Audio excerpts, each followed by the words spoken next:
You're live. All right, what's Hi. going on, Oh, guys? it turns red at the top when we go live. Pretty That's cool. pretty nice. All right, so we're working from a new device, so it's going to be a little more clean, a little more clear today. This is the Mevo, and I love it. So today, This is Tom. hi, I'm Paige. we're at CryoPure Spa. And we decided we're going to start doing some episodes, one a week, called the Cryo Couch. And we're going to focus on a different topic every week. And this week we chose the flu. Why the flu? The CDC says that February is the base month for the flu. And I think we've seen a good amount of flu cases in the people that we know lately. So we wanted to kind of focus around that. Alex, sorry. I hope you guys all feel better. Yeah, right. I don't know if it was I think food. it was food Might have poisoning been food. in their might have been case. flu. But I think just like in the hospitals, a lot of the schools have had flu outbreaks too lately. So if this relates to you or your kids or someone you know. We're going to talk about the prevention, what you can do in your daily life. And it's not only, it's good for the flu, but it's also good for just general wellness to do these types of things that we're going to talk about. Do you want to just jump right into it? Yeah, but first, Matt's over here right. doing some of our filming right now. So Matt's handling the Come video say transitions and everything. Hello, everybody. And if you guys jump on our stream, I don't know if anyone will, but if you do, please send comments, questions, say hello. Yeah. He's going to shout it out to us so that we can respond to you guys. So Yeah. that's that. So if you do have questions, he'll ask them and we can pause whatever we're doing and answer. And if you have questions afterwards, we can hop on there and respond. So Awesome. I'm excited. Yeah. So first and foremost, what is the flu? Most of you know what it is. It's a virus.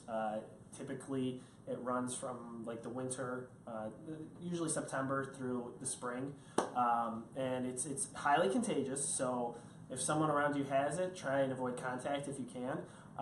But it tends to attach to your lungs, your throat, and your nose, and it causes different types of symptoms that you may be aware of. But Paige is going to kind of runny nose, watery eyes, fever, chill, muscle soreness. You can get nausea in some cases, but the main ones to really focus on are like the muscle aches, the coughing, the congestion, the headaches, the tiredness. So if you ever been like stuck in bed, just like barely alive, can't move, everything's sore, and it's not because you worked out the day before, it's probably because you had the flu. Some people go and get tested, others don't. It just depends on what what your preference is. If it's really bad and you're like not able to keep fluids down, go get tested, because one of the key things to help it is to stay hydrated. So and one thing about this flu is honestly in the local EDs they've had a good amount of people this time just because it's been hard to keep fluids down. If you're throwing up significantly for a very long period of time, go somewhere so that you can get an IV and get those fluids in, because you don't want to be too dehydrated. A lot of us walk around dehydrated these days, and on top of that, being sick, that's just so bad for you. So make sure you're okay. Yeah, and if you're hydrating at home, Paige did this because she was sick a little bit a while back, but get some Pedialyte or get some like Gatorade electrolytes and different things that can help replenish those vitamins and minerals and electrolytes in your body. So, but how do you help stop? How do you help prevent getting the flu to the best of your ability? Because we all aren't 100% on anything that we do. But what can you do?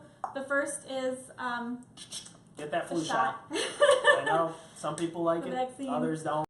Everyone has their conflicting opinions, but coming from a medical background, I can't, recommend anything else. I think if you have a medical contraindication, then yes. Or religious. Or a religious contraindication, but you got to understand also that if you don't get the flu shot, you're also exposing other people that could, infants or older people who, if they get the flu, it can be deadly. Right. So you just want to think about that when you're, getting into that flu season. So. The other thing is, yes, does it protect against every strain? No. And does it always work 100% of the time? No. But it's better than zero. So I was just reading today, the CDC put out a little, I don't know if it was today or earlier this week, but a little snippet saying that this particular vaccination for the flu this year was about 48% effective.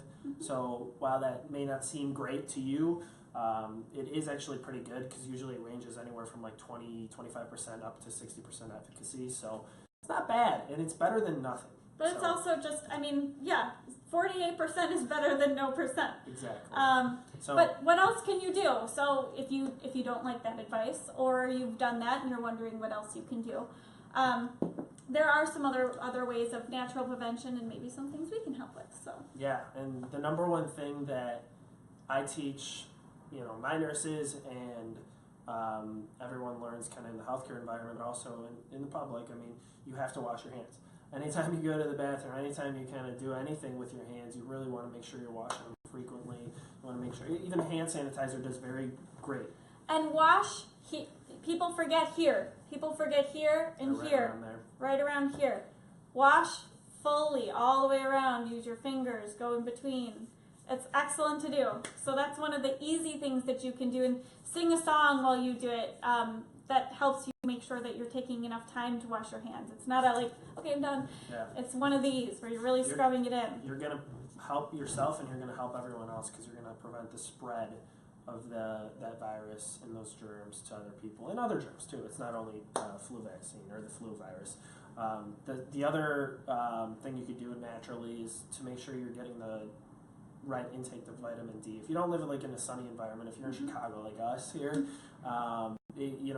during the winter months it's gloomy. You're not getting a lot of sun. Well, yeah, we've been Today was pretty. In the past week or so, we've been very lucky, so we can't complain there. But vitamin D supplements are great, and there's just some new evidence posted on an article that I was reading that reviewed 25 scholarly studies, and it supported the theory of boosting immunity through vitamin D and helping to fight any acute kind of respiratory infection, upper respiratory infection. So it does work, and it's something that it's not harmful for you. So if you can pop a vitamin D pill in the morning, it's a great thing for you. Where else can you get vitamin D and vitamin C? Fruits and veggies, good food, organic, wholesome, natural.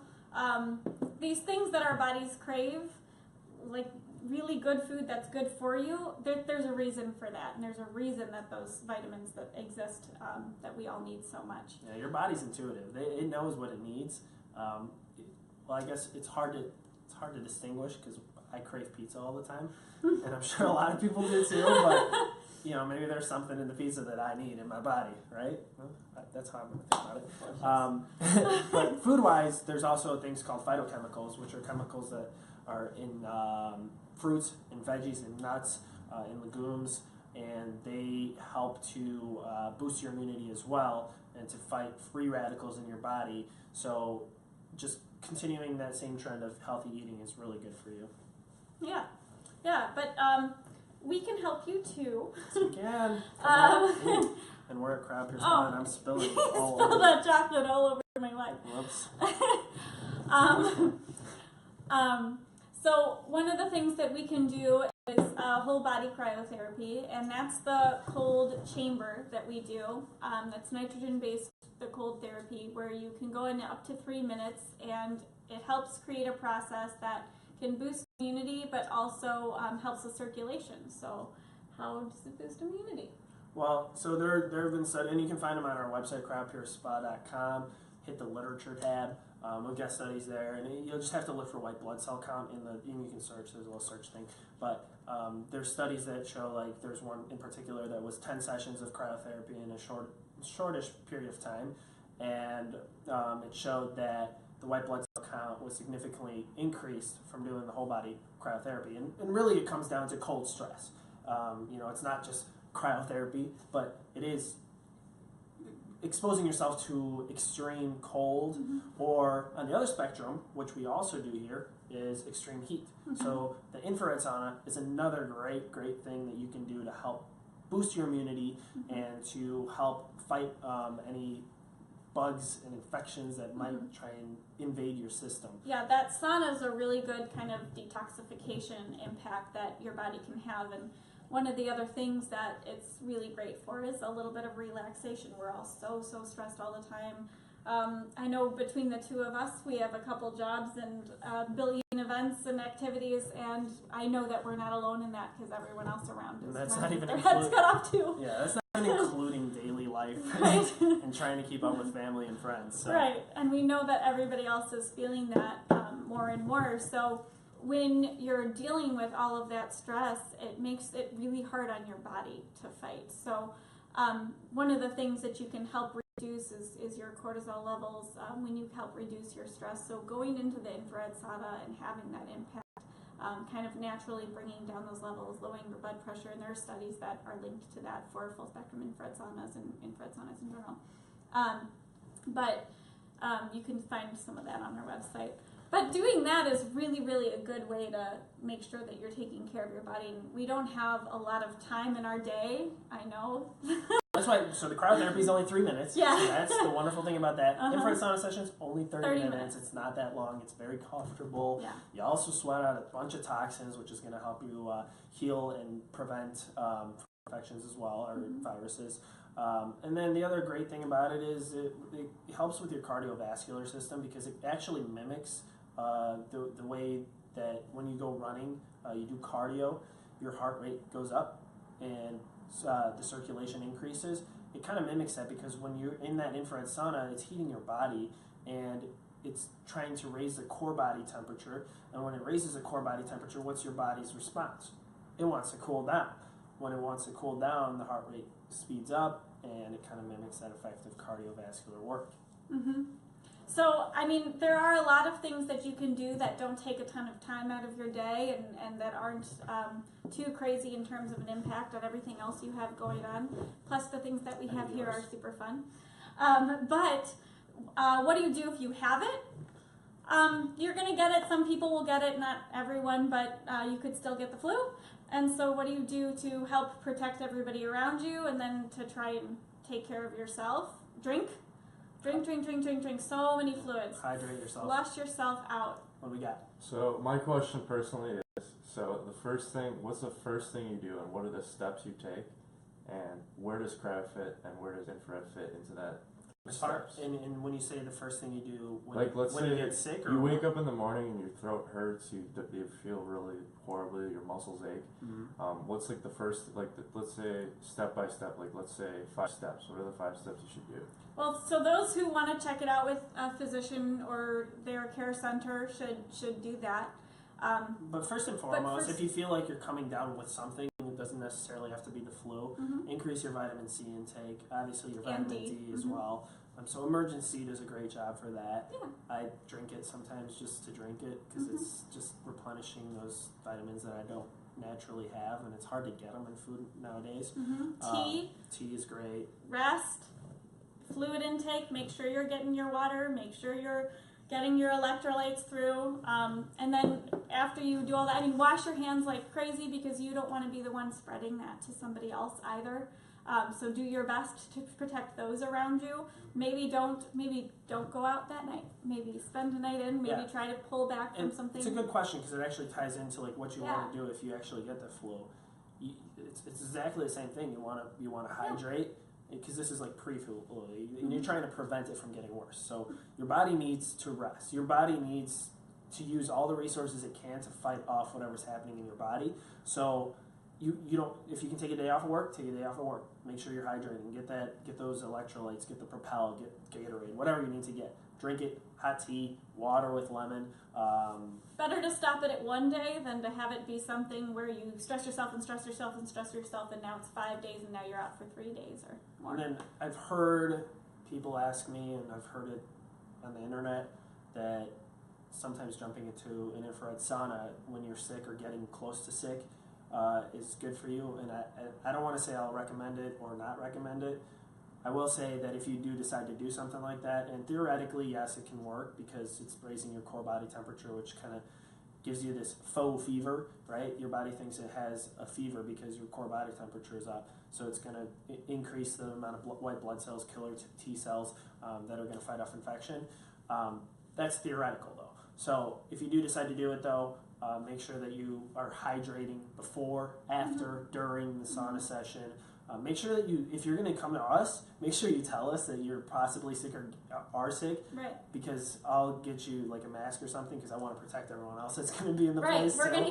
We already use a lot of our own cleaning materials and supplies to make sure that we keep everybody safe. But at the same time, we want to make sure if you have something that's extremely contagious like the flu, which we're very conscious of here, that all of our clients are protected. So no matter where you're going and no matter what you're doing, remember that February is the CDC's reported highest month of flu.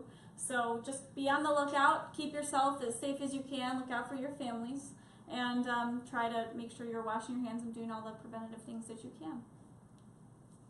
Yeah. Any questions? Yeah.